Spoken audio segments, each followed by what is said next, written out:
Labadiena, mani dārgie skatītāji!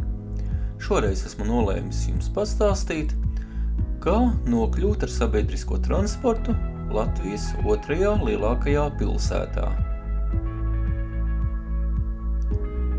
Un ir divas iespējas. Viena iespēja nokļūt ar vilcienu, bet otra iespēja ir braukt ar autobusu. Un tad par šo iespēju, otro iespēju, jums iesākumā pastāstīšu. Kādreiz no Rīgas uz Daugavpili kursē ļoti daudz autobusu, vismaz 10 autobusu dienā bija, ja pareizi atceros. Kursēja viņi tad ik pa stundai, tad ik pa pusotrai stundai, kā kurā dienas daļā. Bet nebija nekāda problēma nokļūt ar autobusu no Daugavpils uz Rīgu un no Rīgas uz Daugavpili. Bet tad autotransporta direkcija pamainīja šo sistēmu, ieviesa komercreisus, un līdz ar to valsts nozīmētie autobusi pazuda un parādījās komercreisi. Komercreisi ir tikai 2 dienā, tad ir atsevišķās nedēļas dienās, kad ir arī valsts dotētie reisi, bet tie nekursē pa taisno, bet kursē caur Ilūksti. Bet komercreisi, kā jau teicu, ir tikai 2. Viens ir no Rīgas uz Daugavpili 9:30, savukārt otrs autobus ir 18:30. Bet no Daugavpils uz Rīgu ir 9:15 un 15:35. Personīgi man komfortablāk ir ceļot ar Luxexpress autobusiem, jo autobusos ir tualete, un tāpat autobusos ir kondicionēšanas sistēma, bet vilcienos nekā tāda nav, atskaitot tualeti, bet par to pastāstīšu nedaudz vēlāk. Tie Luxexpress autobusi, kas brauc pa taisno, brauc 3 stundas 35 minūtes, un viņi brauc iekšā arī Jēkabpilī, Jēkabpils autoostā. Savukārt otrs autobus, kas brauc garām Ilūkstei, tas līdz Rīgai aizbrauc 3 stundās un 10 minūtēs, kad nebija vēl tur remontu, tad aizbrauc pa 3 stundām, bet tagad kā ir, tā ir. Vēl var pieminēt faktu, kad Rīgas Liepājas autobuss, Luxexpress autobuss ir daudz pilnāks ar pasažieriem nekā maršrutā Rīga Daugavpils.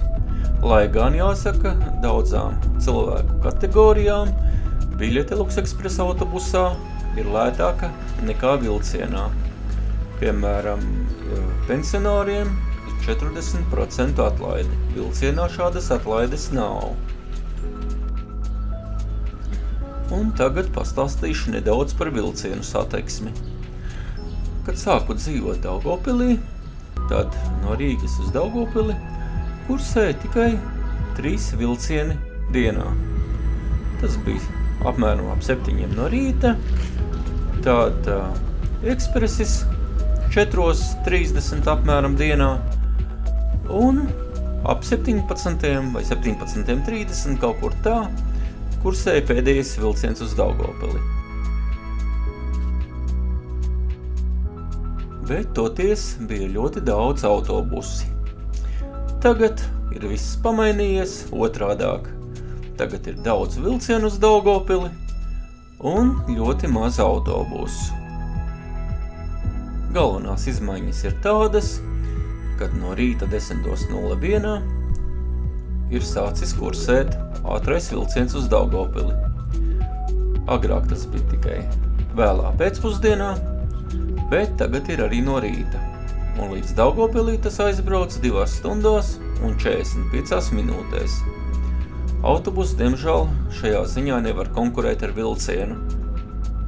Savukārt otrs ekspresis brauc 16:29 uz Daugavpili, un arī tas ir tikpat ātrs.